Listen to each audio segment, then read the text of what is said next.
key. I don't have to hold this anymore, do I? All right. Well, it looks Bogsy, I will see you very shortly. I think we're gonna get ready to hand over to Lord Zath and SeaRaptor, and we'll see how this match goes. We'll see you guys soon. Take care, guys. Enjoy the show. 6 в эфире. Ladies and gentlemen, boys and girls, Warshippers of all ages, welcome to day 2 of the Verizon Warriors series as we bring you this quarterfinal match between JEDI and Help, also known as Where's the W Key? In the green, spawning from the north, Team JEDI bringing a Shokaku and a Key, very Japanese-centric capital lineup there, Zath. Putting 2 Clevelands in front of that, fronted by a single kid and double Latarib. Oh, very interesting, the Destroyer pick. So, meanwhile, Team Help, Where's the W Key, is almost mirroring the beginning with the capital ships, Shokaku and the Key. They're bringing 2 Amalfis instead of 2 Clevelands. They've elected to bring a 3rd cruiser, Chapayev, so there's some radar. And they have a kid and a Latarib as well. So, it seems like they have a little bit of a stronger setup for, well, no, never mind. Both sides have a kid. We're good. Indeed. Both sides bringing a kid, acknowledging the power of the planes and wanting to push those off of the destroyers at certain key moments, obviously. Right. And then the other thing that I want to talk about is that, I mean, Cleveland's been in the game a very long time. Just about everybody is more or less familiar with Cleveland's capabilities, especially after they moved her up to Tier 8. Nice light cruiser, 9-kilometer radar, lots of good firepower. But Amalfi's at double Amalfi, you know, the Italian cruiser line is still somewhat new to competitive play. If you're Help, what is your thought process in bringing double Amalfi? So my guess is that they want to nuke a destroyer early. And the Amalfi with its SAP will do exactly that.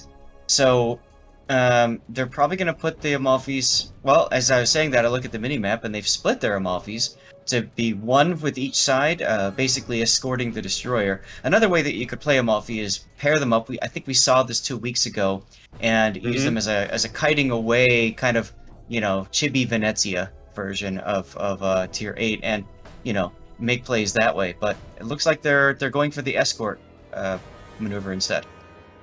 They are indeed, both teams making early use of this kid smoke. Well, I say that, I mean, JEDI here from the north, not employing it just yet, but I'm waiting for Rubber Band. There it goes.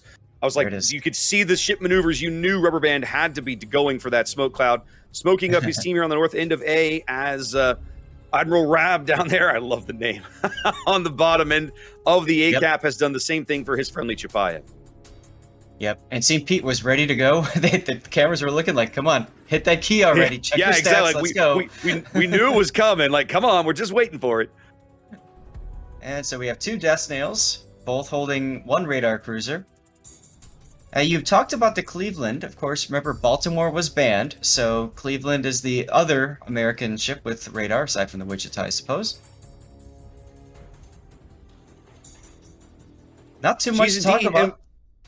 I was going to say we actually saw a little bit of Wichita last time we did this event, if memory serves. Yes, that's correct, and it didn't perform quite well. Baltimore was banned in that event, and they brought 2 Wichitas instead of 2 Baltimores, and unfortunately, they didn't carry the team. Now at A, things have kind of settled into a bit of a stalemate early here. You see the Cleveland. That is, I'm gonna get the name right. D-Quags, basically just chipping away, getting more or less free damage on Maverick's Key down there along. Along the H line. Well, as Rab now moving up to try and get in there onto the cap. Not only is that happening, but there's also torpedo bombers that dropped on the Key earlier, and so it's a possibility that they got a flood. The DCP was down, that sort of deal. As the Cleveland, as you were just mentioning, Duquags recognizes the torpedoes coming in from the Kid. Yeah, and just the W Key out of there. They caught a look at Rab there. They got some good salvos in there from the Cleveland and the Latarib. I think you had a bit of surface spotting there. I think both of the kids kind of counter spotted each other and then immediately retreated out, as now the focus seems to be shifting into the Chapayev. And it felt like there was a little bit more preparation on the side of JEDI. Like there might have been some communication, Rubber Band saying, I think I'm going to bump this guy, be ready. And you saw as soon as he got bumped, boom, there came the shells. Versus on Help, it took a little bit for the Chapayev to turn the guns around and get ready. So that little change, we see a decent impact on hit points for that trade there. Now, I was going to mention this little drama in the middle of the board. Wilhoff Tarkin trying to probably sneak in and maybe play a little game and sneak in and maybe steal the C-cap away, flex Latarib's speed there, but got spotted by the opposing Shokaku, who went for a couple of torpedo runs, didn't get anything out of it, but definitely turned him around. Look at Duquex. He's about to go down. There he goes. Amalfi takes him down. Goodness. We missed it. He must have gotten slapped by that key. Must have. That's a huge play because now it's just actually, speak of which, the other Laterrable's coming. So 2 Laterrables and a kid all going to A. Yeah, they're really going to have to reinforce this flank now if they want to hold it. Their radar is gone. The key has arrived. Frosty Beverages on the top end of the cap as now Tarkin joins his destroyer buddies, and they are all over the A cap.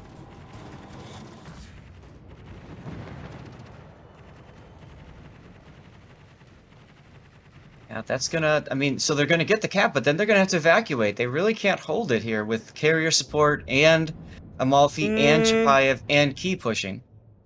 We'll see. I will say at the moment, I think, Frosty Beverage is taking a Citadel there from the opposing key up forward. I actually, Zap, I think that they can hold it, but it is going to require some creativity on their part. It's also going to require Help to not make any mistakes, because in my mind, the linchpin of the Help, if they're gonna break into this cap, they've got to keep that Chapayev on the board. And with the key lurking around here, that is a dicier prospect than it could be. Yep. By the way, Frosty Beverages replied in kind to Maverick's key. So he did. Those two are just sitting there trying to slug it out, support their team by forcing the opponent's battleship back. Sorry, guys. Can see the big rumble shaping up at A. It's only a matter of time before Help realizes they've got to try to get back into this cap. They do have a small lead because of the early kill, but it's going to evaporate here in just a few moments with 7 minutes gone in the match.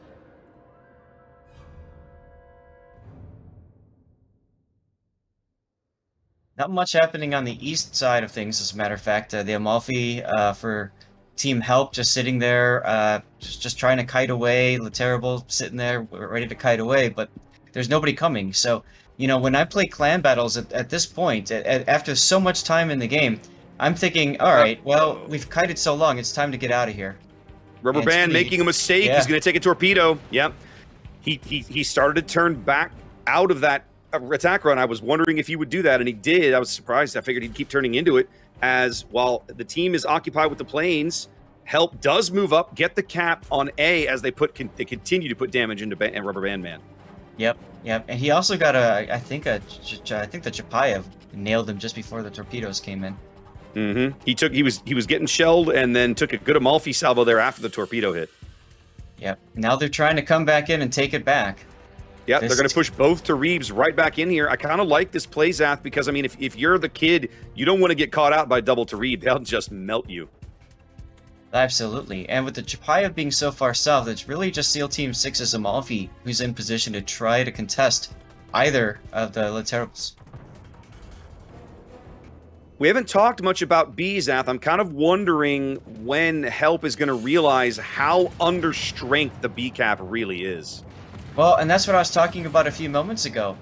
In clan battles, when you're on the flank and nobody's coming, at a certain point you have to say, well, free cap, so turn around, and we got to figure out what's over here, what's taking so long. And it looks like now they've almost started doing that. Laterrable and Amalfi are starting to turn north, and they're going to see what they can make happen. As Admiral Rab just getting hammered here.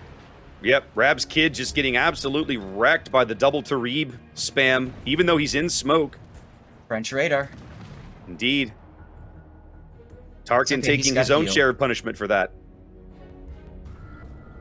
Now kind of waiting to see if they put the Chapayev radar up. Go ahead, Zap. I was going to say, now's the part where you wish that your Cleveland was still alive and well, so you could pop that magic I win button. You could finish him off, but I think you're right. There goes the radar up at A. They spot all the destroyers. As they Help is finally pushing the Tarib up the 7 line, backed up by the Amalfi. about, it was about 5-6 clicks astern of him there, letting the Tarib get out there and do a little spotting, because Amalfi, not the stealthiest cruiser at tier 8. No, but very good play by Big Joe there. He waited until the smoke was coming, and then radar to see what they can see out of it. And obviously, Rubber Bandman taking some more hits. Rubber Bandman, though, is the one on that flank that can absorb the hits by using Kid's heal. Mm-hmm. And so you're starting to see kind of what I meant. Like, despite the Chapayev radar, so far they are able to keep these guys out of this cap. But I think in order to do it, they've literally, the entire team is here to save this lone Cleveland. That's Gooseneck, who's about to discover that he is in a whole lot of trouble by himself at B. Right. And this is what needs to happen in order to break the other flank, in order to break what's happening over at A. Help has to go up, has to win this flank, and then come back around and essentially envelop. If they can do that, this game is theirs handily. Indeed. A whole lot hinges on both this Gooseneck encounter at B and whether or not they can salvage Frosty Beverage's key off the top end of A. He was getting absolutely hammered. Yeah, we just flipped over and see that. He's healing. He was down to 1,000 HP just a moment ago. Finally gets his heal away as he's trying to retreat behind smoke, but the planes will come find him momentarily. It won't last forever. And he's got an island right in front of him. He's got nowhere to go. He's going to have to make some unpleasant maneuvers at low speed to make this turn. This is the part where I luck chuck my 10-kilometer torpedo south because no team damage. Fair. No, that's a fair point. I was going to say because your teammates, but as you point out, no team damage. Right. Gooseneck not able to defend B. They're going to surrender that cap. Only 40 points between these two teams as Where's the W key starts to close that gap once again, looking for another lead change. That's right. JEDI's carrier, the Shokaku, might need to start moving a little bit soon here. You know, Seth, one thing I want to point out here that we maybe haven't talked a whole lot about. The help guys have done a fantastic job of preserving their HP on this on this A flank. Mm-hmm. Good use of smoke and good use of cover. Very good use of duck behind. Absolutely. Here comes the dive bombers. It could be the swan song for Frosty's key here, but manages to dodge most of that pain. But unfortunately, now he's going to find himself focused by Chapayev and Key and Amalfi. Surely enough of these shells will land sooner or later. Wow, he's living a charmed life right now. Oh my goodness. Look at this. Can they see him at all? They cannot. Because Rab is in the smoke and the planes are cycling, they actually cannot see Frosty's key at the moment. They have no idea where he is. Right. Both teams over 900 points now. We're getting into very dangerous territory where a single error can cost somebody the game. 12-kilometer radar going out looking for Rubber Bandman. They do find him. They don't see Frosty's getting another heal off. Yep. This is where if you're running that the score timer mod, you're down to the last 30 seconds. Like, if you're Team Green, you got to make something happen. Help back onto the B cap in the form of Gooseneck's Cleveland, but he's nose to nose with Killer's Amalfi over in the B cap. This could go badly because Amalfi is armed with at least a triple launcher of torps on each side of the ship. Right. Gooseneck's going to have to do some fancy moves here. This is a desperation play to try to make something work out here, and look at... he had HE loaded. Well, I think he's doing it to try and break the torpedo launcher. Yeah. He didn't get it. And that's it. And that's it. The kill on the Cleveland seals the deal as Help will claim game 1. Wow. You saw when he got in that cap, though, that the score timer changed from 30 seconds back up to 55, so that was an attempt to get a little bit more time for the team. Oh, so many what-ifs there, man. If you would have had AP, if you could have slapped that Amalfi off the face of the Earth before the Amalfi fired torpedoes. Oh, my goodness. What a game. Now, that's a bit of a challenge, too, because I think a lot of people underestimate, the Italian heavies are some of the best armored heavy cruisers tier for tier. Still, at that range, you've probably got enough penetration out of Cleveland's AP to do good work. So I think his plan was to try for the in cap and try to disable the torpedo launchers because they are out on the deck. They're exposed. If he can get an HE shell to disable them, then, he doesn't have to deal with it. But, of course, didn't happen there. And he does go down, and that's the game. Really well played game by both teams, Zath. I really have to commend the help guys. I mean, we kind of missed the Cleveland kill, but that was a huge early kill. And a lot of teams, I think, on that flank would have been like, yes, the Cleveland's dead. Go, go, go. They didn't.